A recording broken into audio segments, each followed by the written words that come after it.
ba?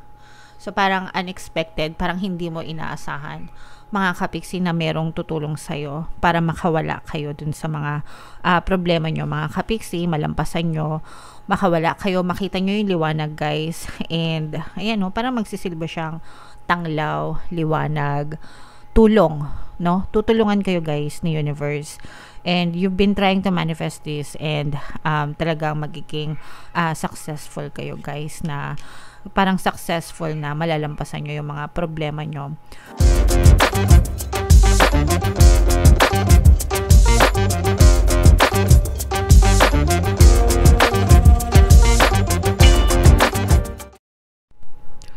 Hello guys, hello Libra, welcome back to Pinay Pixie Tarot. Ang pamagat ng episode natin for tonight is Money Money Come to Me. Ito yung ating money reading para ngayong June para sa Libra, Sun, Moon, Rising, Sign, and Venus. General reading lang, guys. Pwede mag-resonate, pwedeng hindi. Combination ng positive and negative energy. Unahin natin itong deck na to, guys. Tingnan natin yung mga money manifesting technique para sa inyo ngayong June. So, grabe, sobrang ganda nito, guys. Pakinggan nyo. We have abundance. Close up natin para mabasa nyo, guys. Yan. Repeat this affirmation lovingly and calmly as often as you wish. I have everything that I desire. My life overflows with abundance, and I am open to receiving the gifts of the universe now. Truly believe what you are saying. So, sa mga hindi nakakalam, guys, affirmations are positive statements. Mga positive statements siya, positive na pangungusap, pananalita, na pwede nyong gamitin para ma-program yung inyong subconscious mind ng mga magagandang belief system na magsusupport sa inyong desire, mga kapiksi. So, itong sample na to, I have everything that I desire. My life overflows with abundance, and I am open to receiving the gifts of the universe now. So, sample lang to, mga kapiksi, sa mga maraming money affirmations regarding abundance na pwede niyong sabihin on a daily basis. Kung gusto niyo, guys, i-post nyo yung video, kopyahin nyo, i-comment nyo sa comment section, ganyan. Kabisaduhin nyo, tapos palagi nyong sabihin, araw-araw, all day, every day, hanggang sa gumanda yung status ng inyong kabuhayan. Pwede rin kahit anong klaseng money affirmations. Walang specific rules, guys. Dito sa channel ko, 3 affirmations yung palagi kong sinishare kasi super effective siya, super nagwo-work siya sa akin, guys. Kaya sinishare ko sa inyo para subukan nyo din and ma-experience nyo rin yung magandang pagbabago sa kaperahan. So, una, Money Money Come to Me. Okay, kaya nga yun yung ginagawa kong title ng mga money readings natin. Pangalawa, yung palagi akong may pera and palagi akong nagkakapera. Okay? And then yung third is I am the King of Abundance kung lalaki kayo, and kung babae naman kayo, I am the Queen of Abundance. Okay? So yung 3 affirmations na yan, guys, super simple pero super effective, guys. Sobrang dali lang niyang intindihin ng subconscious mind. And nawo-work siya sa akin, guys, kaya ako siya sinishare sa inyo para subukan nyo din and sabihin nyo lang siya all day, every day. I-comment nyo na rin, guys, sa comment section, mga kapiksi. Ngayon, sabi ko nga, guys, walang specific rules. Kahit anong money affirmations, pwede nyo sabihin as long as magsusupport siya dun sa desire nyo. So, if meron kayong mga favorite na money affirmations, guys, i-share nyo din sa baba, no, para mabasa din ng ibang mga kapiksi natin. Yung iba, gusto nilang sabihin, money comes to me easily and effortlessly. Yung iba naman, I am a money magnet, ganyan. I am blessed. I deserve to have abundance of money. Yan. So, ganyan. Tagalog, pwede rin, guys. Ako nga, favorite ko. Palagi ako may pera, palagi ako nagkakapera, mayaman ako, mayaman ako. Yan. So, mga abundance affirmations. So, i-share nyo din, guys, kung ano yung favorite nyo. I-comment nyo sa baba, mga kapiksi. And ang key dyan is palagi nyo siyang sasabihin araw-araw. Even if it's not true right now, kahit hindi siya totoo sa buhay nyo ngayon, ang goal is may reprogram yung inyong subconscious mind para sa future makita nyo yung mga epekto. Okay? Alright, so yeah. Comment down below, guys, ng mga favorite money affirmations nyo. So, ngayon naman guys, tingnan natin yung money energy nyo. Shuffle ko to guys. Habang sinushuffle ko to, panoorin nyo muna yung video natin regarding sa ating paano mag-manifest ng abundance video course. Kapiksi, sawa ka na ba sa mga struggles at hirap sa buhay mo? Masipag ka ba at masikap sa buhay ngunit hindi ka pa rin umaasenso? Ilang beses ka na bang nag-attempt magnegosyo at mag-invest pero palagi ka pa rin nalulugi? Sa pagkakataon na ito ay maaaring may subconscious beliefs ka na nagiging balakid sa iyong pag-unlad at pagyaman. Introducing, paano mag-manifest ng abundance video course. Dito ay matututunan mong ma-overcome ang mga balakid mo para tuluyan ka ng umunlad, umasenso, sumagana, maging matagumpay, successful at maswerte sa iyong kabuhayan, pera, trabaho, negosyo, salapi at kaperahan ng bonggang-bongga. Dali, mag-send na ng email sa pinoypixie@gmail.com at simulan na ang iyong pagyaman ngayon.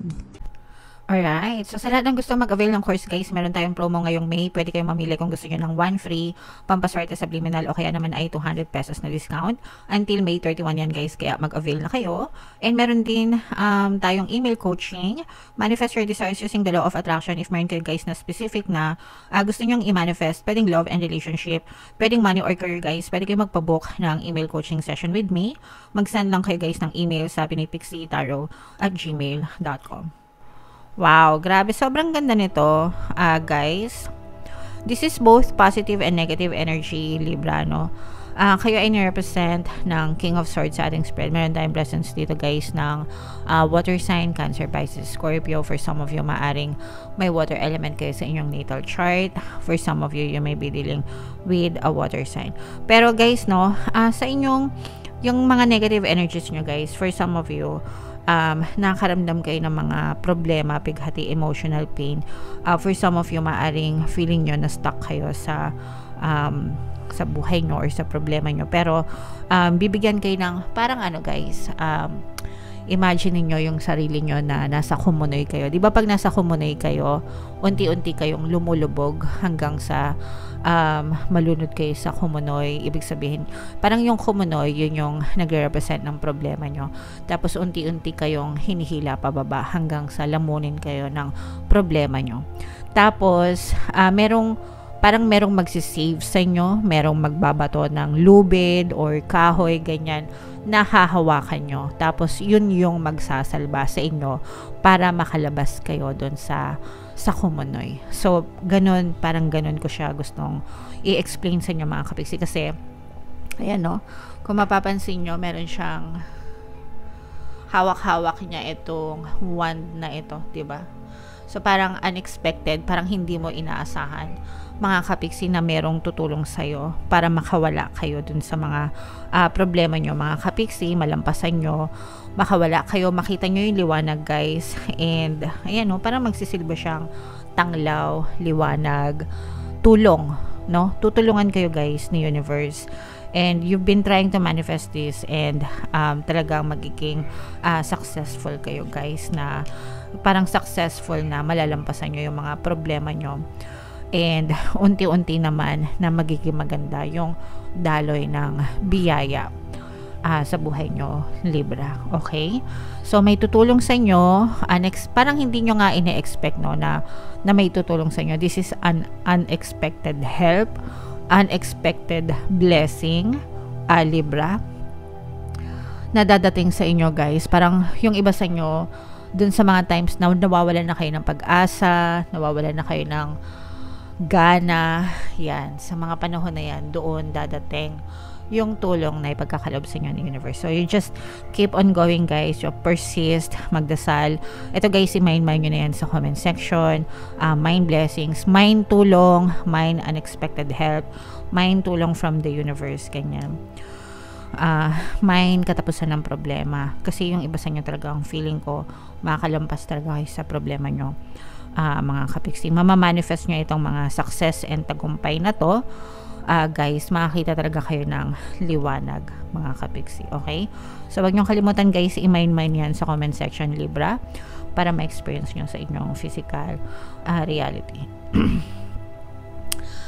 And, ayan, no, so merong ilaw na magiging tanglaw, no, parang may light, may ilaw, para kayong nasa tunnel, guys. Alam niyo yung tunnel, 'di ba? Sa loob ng tunnel madilim, pero yung end ng tunnel maliwanag 'yon kasi yun na yung exit eh. Yun na yung exit. So yung tunnel, yun yung problema nyo, madilim, 'di ba?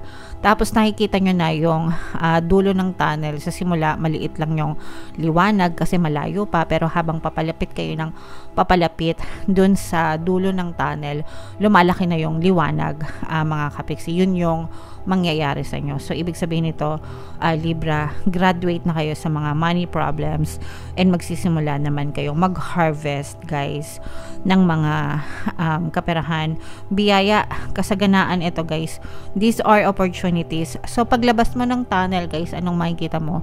Yun na yung sasalubungin ka na ng mga iba't ibang opportunities sa buhay. Yung kasabihan natin na tawag dito, there's a rainbow after the rain, and at the end of the rainbow there's a pot of gold, no? So parang may yung pot of gold, ibig sabihin ng mga biyaya, mga blessings, mga opportunity yung nag-aantay sa inyo. So yun yung nag-aantay sa inyo, guys, at the end of your journey. Although yung iba sa inyo parang natatakot, scary, parang hindi kayo sanay, parang yung iba sa inyo parang hindi kayo sanay ng masaganang buhay, kasi yung iba sa inyo parang nasanay na kayo all through your life na naghihirap kayo, you have lots of disappointments and frustrations. Pero guys, regalo ito sa inyo ni universe, no? For some of you, pwedeng bahagi din ito ng inyong good karma, mga kapiksi, especially kung naging mabait at masipag naman kayo sa buhay nyo, guys. So i-claim nyo na yan, mga good karma, mga blessings, mga biyaya, mga pagpapala. So happy graduation sa inyo, mga kapiksi, kasi graduate na kayo sa mga problema. Alright? So i-mind nyo na-excite ako sa inyo, Libra, kasi sobrang ganda nung nararamdaman kong energy ng reading. Hindi ko alam kung nararamdaman nyo, pero yung transition from negative to positive, as in ang laki talaga ng pagbabago. Parang ano lang, pelikula, ganyan. Parang drama lang, mga kapiksi. Alright? So yeah, comment down below, Libra, if feeling mo naka-resonate ka dito sa reading na to. Ito yung ating mga pampaswerte subliminal, guys. Pakinggan nyo para makatulong sa inyo. And ito naman yung ating success stories ng paano mag-manifest ng abundance video course. Click here to subscribe, guys, and click here to join our membership program. Thank you for liking, sharing, and subscribing. See you again next time. I love you all, guys. Have a nice day. Bye-bye.